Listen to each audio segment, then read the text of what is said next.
So we should be talking about other things like the American elections or the local elections in my country, but unfortunately this is the only topic which is flooding the news right now, and I even noticed that if I talk about something else, it doesn't get a lot of traction. I understand a lot of people are interested in it. So yeah, let's discuss about it because this one is really important. A lot of people, especially during this time of year, are going to get the sniffles. They're going to get the flu. And it's important to differentiate the flu from the coronavirus. I can't imagine what it's like to be a person that has allergies or a person that is going to cough and scare everyone around them. Because there used to be a point where we would cough in order to hide the fart. Now people are going to fart in order to hide the cough. I have a chronic cough myself. When I go to a supermarket and I do, it's almost like panic all around. But anyway, right. So the people at the NHS allegedly have discovered 2 additional symptoms. Now this has been reported in the Sun. Apparently, people from Iran said something similar, and now the Romanian press is talking about it. So I am willing to think that this might be legit. The 2 new symptoms that we are talking about is the loss of smell as well as the loss of taste. Now, these are symptoms that are also common with other types of cold. So if you have them, that doesn't necessarily mean you have the coronavirus. And vice versa is true. If you don't have them, that doesn't mean you're not infected. But it's important that if you experience these symptoms to call your family doctor and to also isolate yourself in the house and try to avoid having contact with other people. Now, how do you differentiate if you just have the flu or something more serious? As I mentioned, the moment you start having coughs during this time of year or the moment you're feeling sick, you should call your family practitioner and follow the instructions. What my family practitioner told me, and again, like this might be different from what yours is going to say, was that unless I have shortness of breath or unless I get a high fever, I should just stay at home and avoid contact with other people. Okay. So what are the other symptoms? One of the particularities for the coronavirus is that you're going to have an unproductive cough. So you just cough, but there's nothing coming out. And another one is that you're going to have neck sores. Apparently these 2 that I mentioned, and of course the fever.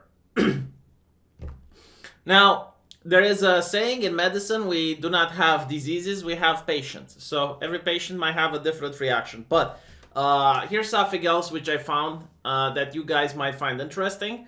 There is a list of things you can do if you are living with a patient that has high risk. So let's say you're married to a person that has diabetes, you have someone in the house which has a form of cancer and they're taking immunosuppressants, or you live with an elderly person. These are people that we need to protect, but unfortunately, because of the circumstance that you live with them and they have nowhere else to go, there are a couple of measures which you can take in order to protect them. So the first one is to sleep in separate beds. I think this goes without saying. And if possible, is also to use different bathroom and constantly disinfect them. In my country, we use chlorine. I don't know what other disinfectants you have where you live, but you need to constantly disinfect the bathrooms. Very important. Avoid using the same towels, the same glasses, the same cutlery that the other person uses. Also goes without saying, try to boil it as well if every now and then if you can. Again, during this time, the cleanliness must be over the top. Like, you need to behave like a patient that is at the psychiatric ward afraid that he's going to get germs. It's not 100% accurately going to defend you, but it increases your chance of not getting it.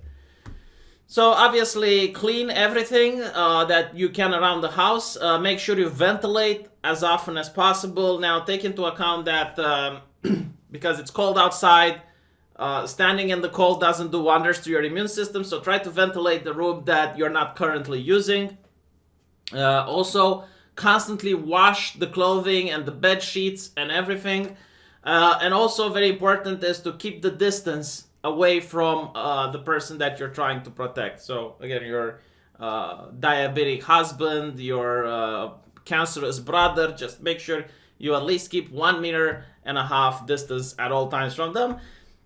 And in the case of a fever, where you get more than 38 degrees Celsius, you need to call the emergency hotline. Now,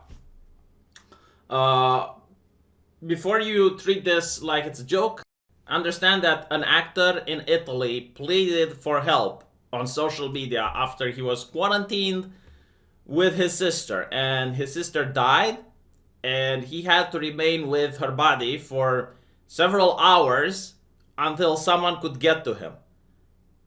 The doctors are already incredibly busy in some of these countries, that in order to make their work easier, you can help by trying not to get other people sick. So the more you protect yourself, the more you protect others, the faster it is that we can get past this and put it behind us, so we can focus on the economic crisis. Not to mention, like, the faster this is dealt with, the less hurtful and the less impactful the economic crisis is going to be. So take care of your loved ones. Try to protect the people that are vulnerable, the elderly, the ones with pre-existing conditions. And I wish you all great health. And we'll see each other on my live stream tonight. Take care.